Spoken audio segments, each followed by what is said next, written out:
Ven Espíritu Santo, inflama nuestros corazones en las ansias redentoras del corazón de Cristo, para que ofrezcamos de veras nuestras personas y obras en unión con Él por la redención del mundo. Señor mío y Dios mío Jesucristo, por el corazón inmaculado de María me consagro a tu corazón y me ofrezco contigo al Padre en tu santo sacrificio del altar, con mi oración y mi trabajo, sufrimientos y alegrías de hoy, en reparación de nuestros pecados y para que venga a nosotros tu reino. Te pido en especial por el Papa y sus intenciones, por nuestro obispo y sus intenciones, por nuestro párroco y sus intenciones.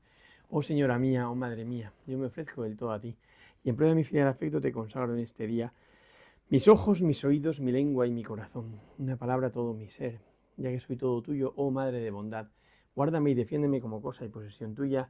Amén. Nuestra Señora de los Apóstoles ruega por nosotros. Vamos a contemplar este evangelio que la Iglesia nos propone para este domingo, pidiéndole al Señor que nos ayude a profundizar, a entrar en el misterio de su vida, que de verdad conozcamos cada vez más al Señor y cada vez lo amemos más. Y dice el Evangelio así,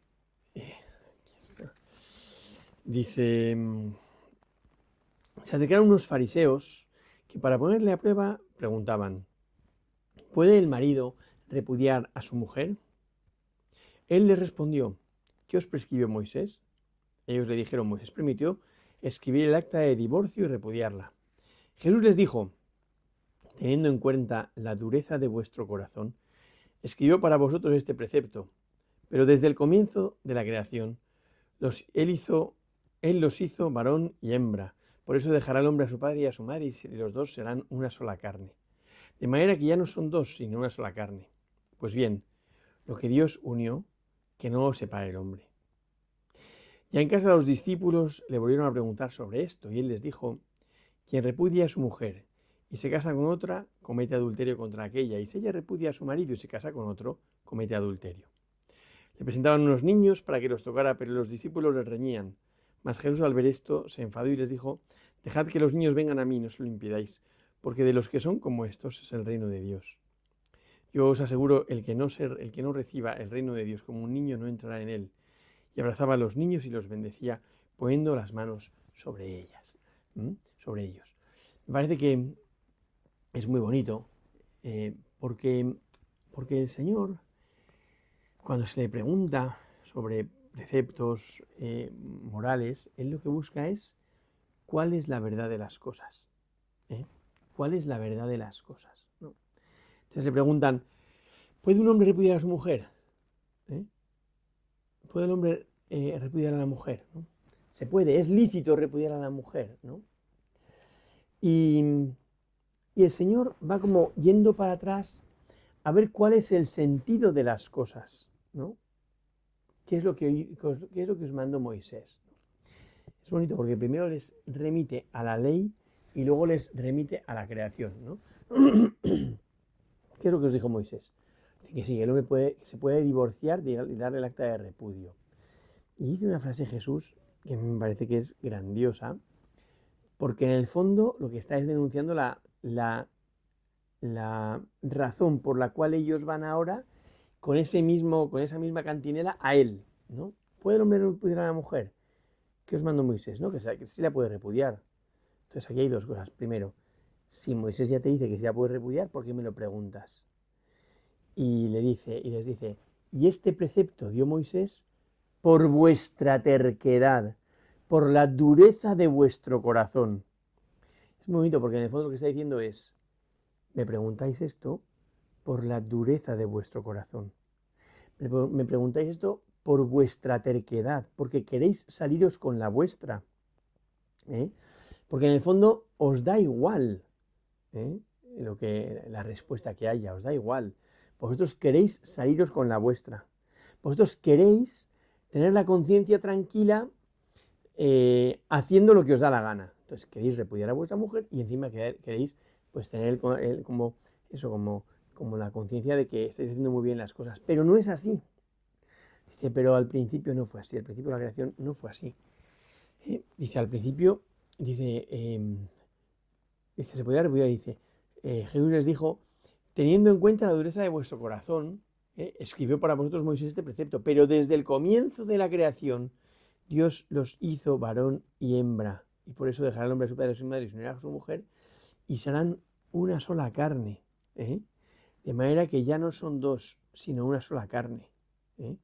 Y lo que Dios unió, que no separe el hombre. A mí esto me deja siempre muy desconcertado, porque siempre me pregunto, y en este caso en donde le preguntan a Jesús sobre una institución, ojo, que le están preguntando sobre el matrimonio en su concepto judío, ¿eh? Y Jesús va como a instituir el concepto cristiano del matrimonio, que en el fondo es elevar el sacramento del matrimonio, perdón, la institución del matrimonio, que es una institución natural, a sacramento, que eso viene después, ¿no? Pero dice, claro, dice, dejará el hombre a su padre y su madre y se unirá a su mujer y serán los dos una sola carne, porque los hizo varón y hembra los creó, ¿no? Y ese varón y hembra los creó indica como una creación en referencia, yo diría, ¿no? O sea, creó al hombre en referencia a la mujer y a la mujer en referencia al hombre, ¿no? Pero los creó uno para el otro y otro para el uno. Es que esto me parece que es importante, porque ya no es entonces, pues ya está, los hizo así y ya está. No, no. Los creó como mirando el uno al otro. Mirando el uno al otro. Para que se busquen y sean una sola carne. Y se hagan una sola carne. Que esto luego se lleva a sacramento, como el amor de Cristo por la Iglesia. Pero se eleva, están en referencia al uno del otro. ¿Y por qué? Y aquí viene un tema muy claro, que me parece que es clave, porque de hecho remite, porque en el principio varón y hembra los creó, ¿no? ¿Qué significa esto? Dice, a imagen de Dios lo creó, varón y hembra los creó, ¿no? Entonces, parece un paralelismo sintético, de tal manera que uno pueda decir, ese los creó y poner en sinónimo a imagen de Dios, varón y hembra, ¿no? Entonces, la imagen de Dios es el varón con la hembra unidos, ¿no? De tal manera que el varón aislado está por completar, ¿no? O sea, porque el corazón del hombre es esponsal. El corazón del hombre está hecho para llegar a Dios. Entonces, en este llegar a Dios, Dios pone como dos mediaciones, la mujer, ¿eh? Y la iglesia. En ambas está la iglesia de fondo, por supuesto, ¿no? Pero es bonito porque el corazón del hombre está hecho para la interlocución con Dios. A imagen de Dios, esa imagen de Dios, pues es la Trinidad, ¿no? O sea, que el hombre es imagen de un Dios que es Trinidad, es comunión de personas. Entonces, el hombre está hecho para la comunión. Y cuando se introduce el egoísmo, por eso dice la terquedad de vuestro corazón, dice Jesús, me estáis preguntando esto porque seguís en la terquedad de vuestro corazón. Ojo que es un tema muy gordo este, ¿eh? Seguís en la terquedad de vuestro corazón. Y entonces no buscáis la comunión, no buscáis ser imagen plena de Dios, no buscáis la voluntad de Dios, es la terquedad de vuestro corazón, vuestra dureza de corazón. Esto es un tema que me parece que es clave, que es fundamental, por la terquedad de vuestro corazón, que sigue estando. Dice, pero al principio no fue así. Entonces, vayamos al principio.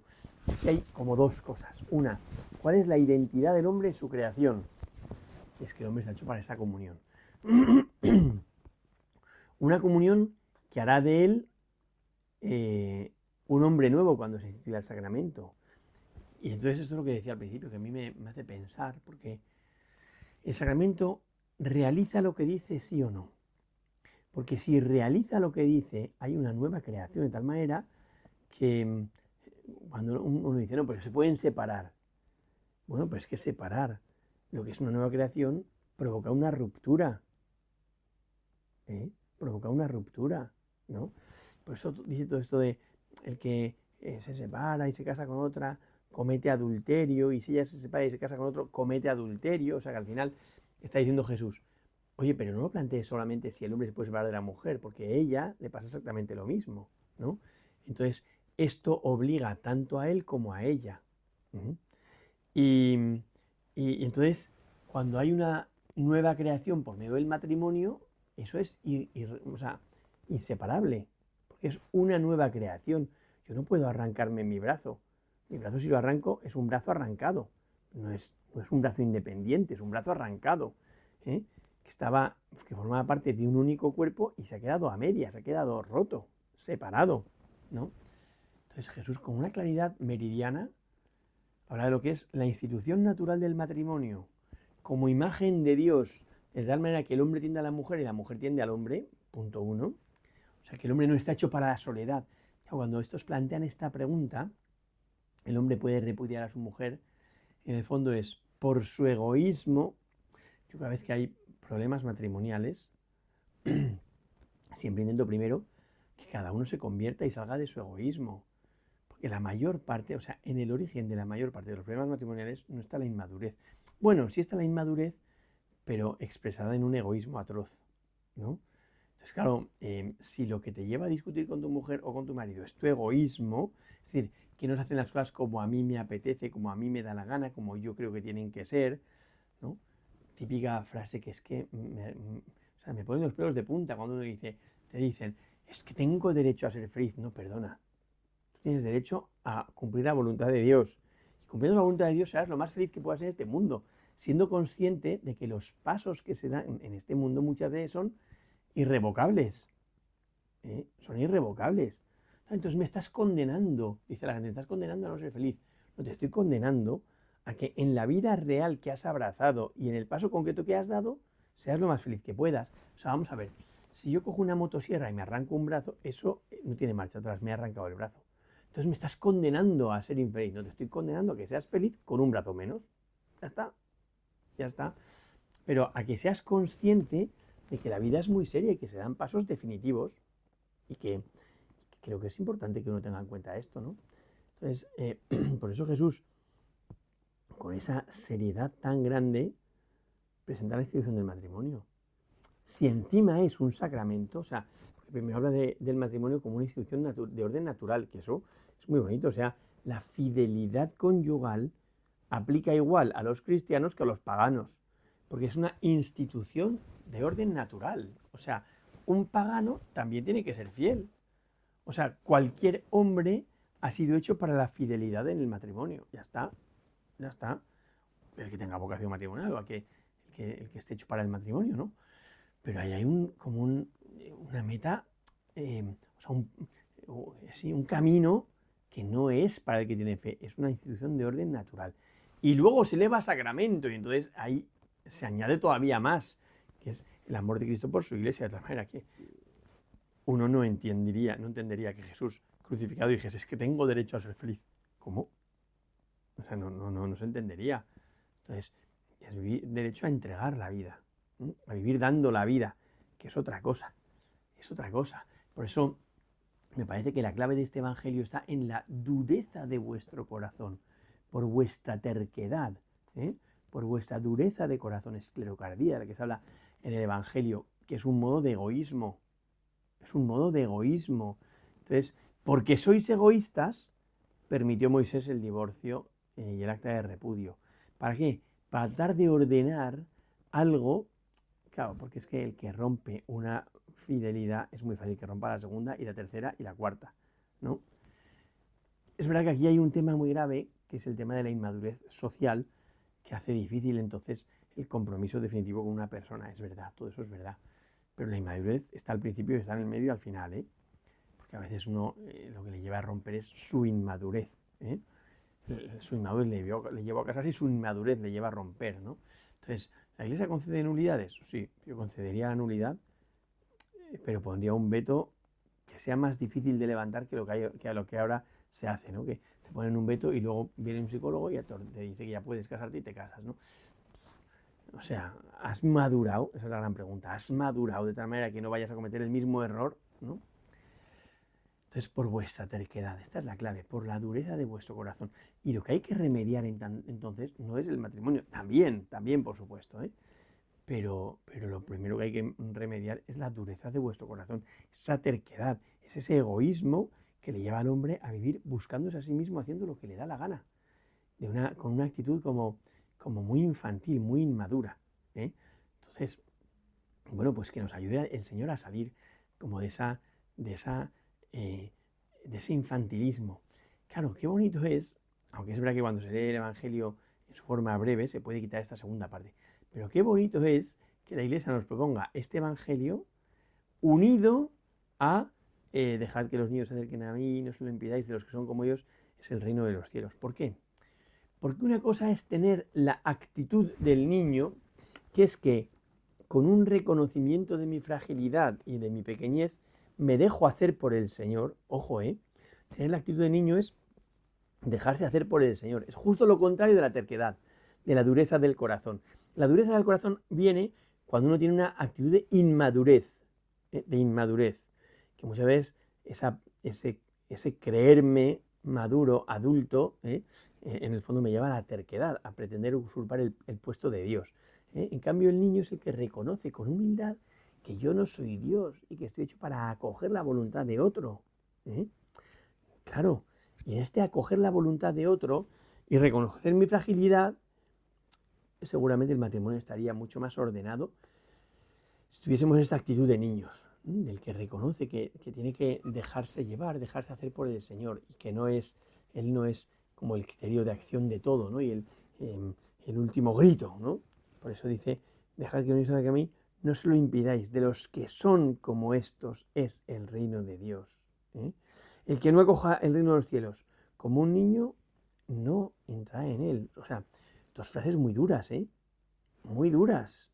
Ser como niños y acoger el reino de Dios como un niño, no como un prepotente que busca hacer su plan. Dureza de corazón.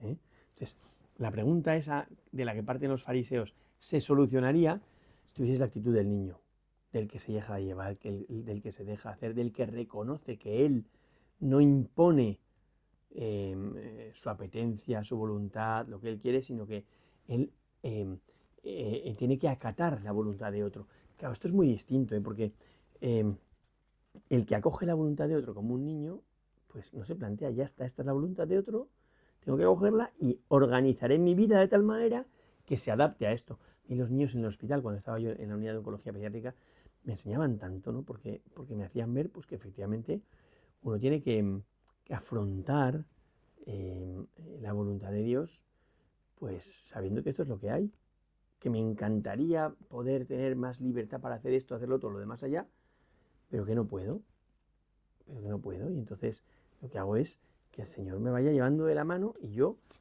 reconociendo que yo no soy Dios, o sea, el que es un prepotente y un terco, lo que hace, un duro de corazón, lo que hace es tratar de adaptar la creación a mi voluntad.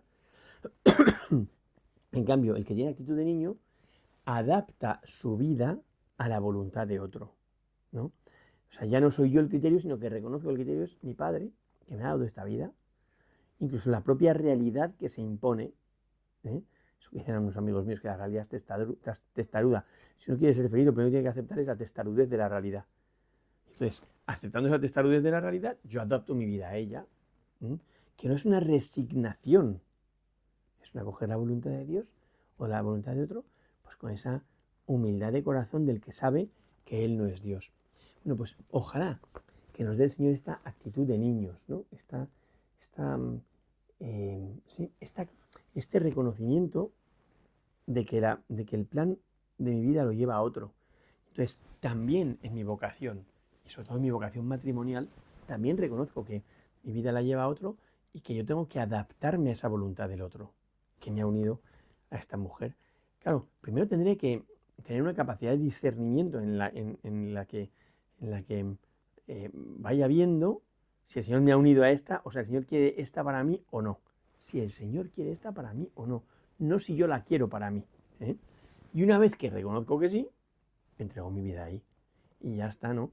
Y esta persona que Dios pone a mi lado es la que me ayuda para morir a mi propio yo. Claro, aquí es donde pica, aquí es donde molesta. Y cuando a uno le entra el egoísmo, se olvida de la razón por la cual está con esa persona al lado, y entonces, como esa persona me ayuda a morir a mí mismo, la muerte a mí mismo como que me revuelve, me pica, me molesta, y entonces protesto. Y vienen los deseos de independencia y todas esas tonterías de adolescente inmaduro del que no ha crecido. Entonces vamos a pedirle al Señor que nos ayude a vivir la vida entregándola, a entender que Dios tiene un plan para mí y que una vez que yo reconozco este plan, parto de ahí porque a veces hace un discernimiento muy mal hecho, pero una vez que hago este discernimiento y entiendo que Dios me quiere por ahí, ya no hay nada más que discernir. Lo único que tengo que discernir es cómo entregar la vida para poder adaptar mi vida al plan de Dios. Gloria al Padre, al Hijo y al Espíritu Santo, como era en el principio, ahora y siempre, por los siglos de los siglos. Amén.